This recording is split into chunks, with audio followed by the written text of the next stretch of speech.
ఈ సుబ్రహ్మణ్య భక్తి ఉంది చూశారు, పరమ చమత్కారమైంది. అది అలవాటు పడాలి. కానీ అసలు పార్వతీ పరమేశ్వరుల ఇద్దరి అనుగ్రహం కలిగిపోతుంది. ఎందుకంటే వాళ్ళిద్దరి సమాగమ స్వరూపమే ఆయన. సుబ్రహ్మణ్య ఆరాధనం గురించి మహాస్వామి చెప్తుండేవారు. సుబ్రహ్మణ్య ఆరాధనలో మహాస్వామి దిట్ట.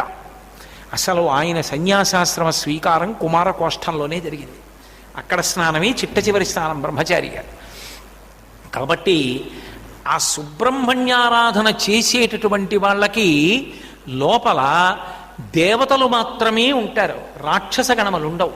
రాక్షస గణములు లేని కారణం చేత, దేవతలే ఉన్న కారణం చేత వాళ్ళ కర్మానుష్ఠానం అంతా పరమభక్తి తత్పరతతో నిండిపోతుంది, పరమధార్మికంగా ఉంటారు.